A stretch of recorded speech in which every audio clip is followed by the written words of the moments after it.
Olá pessoal, meu nome é Luciano e sou professor de Geografia. Espero que todos vocês estejam bem e desde já vou pedir para que vocês curtam o vídeo, que isso é muito importante para nós. E vamos iniciar aí a semana 4 do PET 3 do terceiro ano. O tema é reforma agrária. Então aí seguindo, aquela mesma lógica da reforma agrária, concentração de terras e assim em diante. Então por que os adeptos da reforma agrária são contra os latifundiários? Então aqui, quem é adepto da reforma agrária é aqueles que querem a divisão das terras, de quem tem, muita concentração de terra. E os latifundiários são quem tem muitas terras, são quem, vamos dizer assim, perderia, um pouco das suas terras. Mas aqui é um ponto interessante sabermos que são pessoas que têm realmente muita terra, Às vezes algum aí pai, avô pode ter terra, mas não significa que eles vão ser atingidos. Muitas vezes, esses pessoal aqui, por serem pessoas muito ricas, eles conseguem influenciar, falando, você vai perder sua casa, você vai perder seu terreno, você vai perder sua terra que você tem aí. Mas não, são pessoas assim que têm terras de tamanho de municípios daqui de Minas Gerais, que tem lá em Goiás, Mato Grosso, Então são pessoas que têm muita terra, Se eles perderem metade, eles ainda vão ter muito. Então... para eles, metade, 20%, 30% não seria nada, ok? Então vamos lá. Opa, o que eu coloquei de resposta aqui?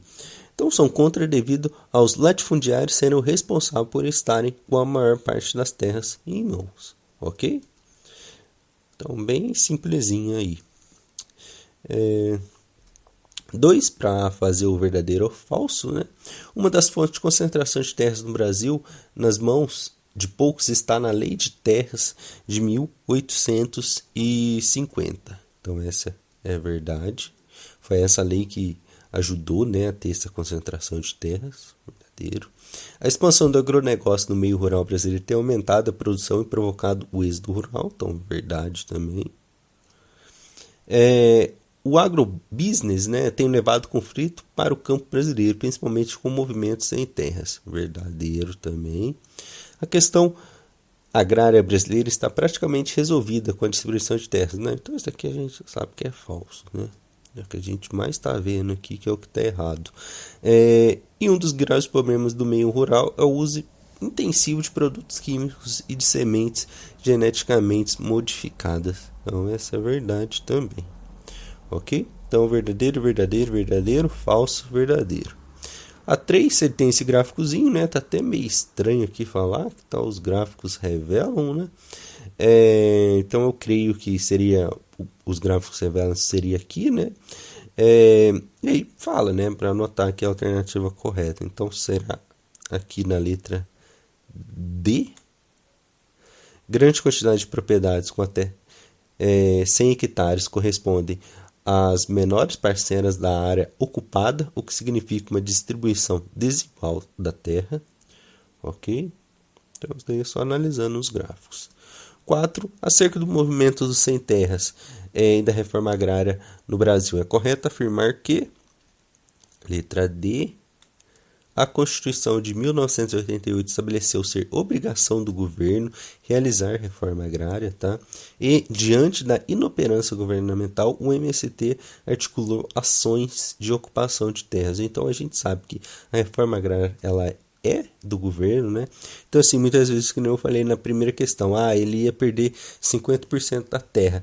Na verdade, ele nem ia perder, O governo iria comprar aqueles 50%, e aí, ia passar para aquelas pessoas que, trabalham com isso, ou que têm a sua vida no campo, tá bom?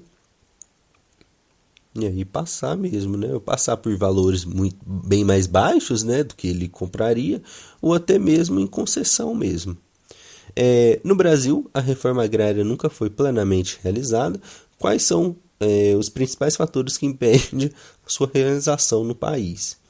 Então aqui nós sabemos que tem também uns problemas, né, para ter essa reforma agrária no Brasil. Então lá, o custo de manutenção dos assentados, né, das pessoas, né, que foram morar, né, e se estabelecer na terra, pois mais do que redistribuir terras, o governo precisa garantir que o camponês tenha condições de produzir. Isso é feito a partir da concessão de empréstimo, né, com juros baixíssimos, para que os camponeses comprem insumos e o maquinário necessário para a produção agropecuária. Ok? Então, não é somente você dar a terra, né? Você também precisa com que dê, né, condições para ele produzir, né, naquela terra. Já que dá a terra para depois ficar parado ali também e com o tempo ele ter que ir para uma cidade porque ele não consegue fazer nada, essa terra vai acabar voltando para o latifundiário, né? Que ele vai ter a condição ali de recomprar novamente. Ok? E aí muitas vezes ele vai ter o ganho, né? Que ele vende mais caro e compra depois mais barato, que a pessoa não conseguiu fazer nada com a terra, certo?